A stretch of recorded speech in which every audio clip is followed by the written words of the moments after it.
नमस्कार दोस्तों, एक बार फिर से आप सभी का तहे दिल से स्वागत करता हूं। आज आपको दर्शन कराने हैं अयोध्या और रामलला के। जी हाँ, काफ़ी दिनों से सुर्खियों में रहा यह मंदिर आप सभी ने टीवी में और न्यूज़ चैनलों में देखा होगा।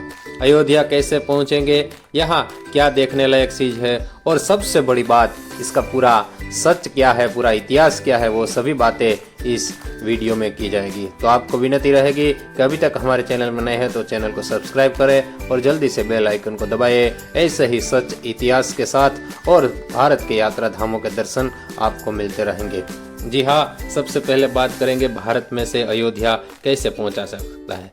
भारत में किसी भी कोने से अगर बाय प्लेन आप जाना चाहते हैं तो अयोध्या में ही हवाई अड्डा है। यहाँ वाल्मीकि हवाई अड्डे पे आप बाय प्लेन अयोध्या में उतर सकते हैं। इसके अलावा बाय ट्रेन जाना चाहते हैं तो अयोध्या में रेलवे स्टेशन भी उपलब्ध है, यहाँ आप बाय ट्रेन भी जा सकते हैं। और अपनी कार के द्वारा जा सकते हैं तो यूपी के जो लखनऊ शहर है, यूपी का जो कैपिटल है लखनऊ से करीब 200-225 किलोमीटर पर यह अयोध्या सरयू नदी के किनारे पर स्थित है। और सबसे ज़्यादा अयोध्या के जो बात होती है वह राम मंदिर के निर्माण के और राम जन्म स्थान के लिए बात होती है। यह राम मंदिर का ये अनोखा इतिहास है, वो आपके सामने रखने जा रहा हूँ। दरअसल हिंदुओं का सबसे पवित्र स्थल माना जाता है। रामचंद्र विष्णु के 7वें अवतार माने जाते हैं और यह जो आधुनिक आप मंदिर देख रहे हैं, यह सबसे आधुनिक मंदिर जिसका वड़ा प्रधान मोदी जी ने जिसका जो ओपनिंग किया है वह नागर शैली में बना हुआ आधुनिक मंदिर है। पर सबसे जो पुराने इतिहास की बात करें तो धार्मिक जो ये मान्यता होती है उसके अनुसार भगवान श्री राम के पुत्र कुश ने सबसे पहले अयोध्या में अपने पिताजी का मंदिर बनवाया था। अकेले अयोध्या में 3000 से ज़्यादा मंदिरें थे।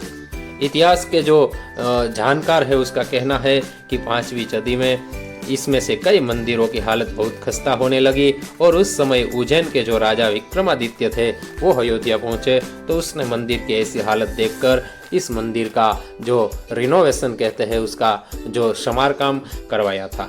उसके बाद के इतिहास की बात करें तो उसके बाद 21 अप्रैल 1526 के रोज बाबर और इब्राहिम लोदी के बीच एक जो भयंकर युद्ध होता है और युद्ध में बाबर की जीत होती है। आप सभी ने वो जानते होंगे, आप सभी ने पढ़ा भी होगा।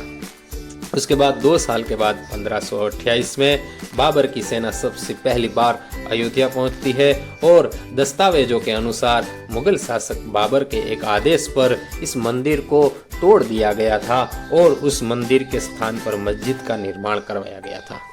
बाद में यह मस्जिद बाबरी मस्जिद के नाम से पूरे देश में जानने पहचानने लगे। उस समय यूरोपियन भूगोल शास्त्री जोसेफ डिम्थेर ने 1767 से 1771 के बीच यह स्थान पर थे और उसने अपने पुस्तक में लिखा है कि यहीं उसको राम चबूतरे का जो अस्तित्व है उसके बारे में उसने बात की है।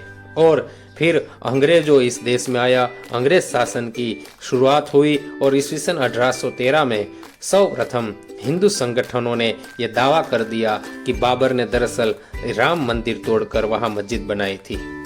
इस बार इस दावे के साथ फिर से ये मुद्दा एकदम लाइमलाइट में आ गया और उसके बाद अंग्रेजों का ये शासन था।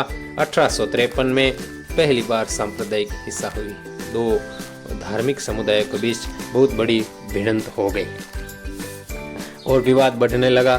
तो अंग्रेजों ने 1859 में इस जो ये प्लेस थी, ये जगह थी, इसको कोर्डन कर दिया और सबसे पहले इस कोर्ट में 1885 में हिंदू संगठनों ने कोर्ट में दावा ठोक दिया और बहुत ही लंबी लड़ाई के बाद कोर्ट में पुरावे के बाद ऐसे आदेश दिए गए और सभी कोर्ट में लंबी लड़ाई चली।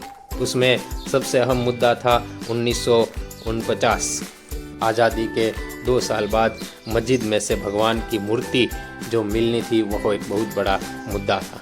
उसके बाद के घटनाक्रम को तो आप भी जानते हैं। 1992 में बाबरी मस्जिद का ध्वस्त किया गया और कार सेवकों ने बाबरी मस्जिद तोड़ दी और उसके बाद कानूनी लड़ाई के बाद सुप्रीम कोर्ट ने आदेश दिया और मंदिर के निर्माण का 5 अगस्त 2020 में वड़ा प्रधान मोदी ने उसका भूमि पूजन किया और 2024 में उद्घाटन किया। 22 जनवरी के 2024 में इस मंदिर का उद्घाटन मोदी जी के द्वारा हुआ और जनता के लिए, दर्शनार्थियों के लिए यह मंदिर खुला मुका गया। आज का मंदिर आप देख सकते हैं। सबको जय श्री राम। एक बार जरूर इसका दर्शन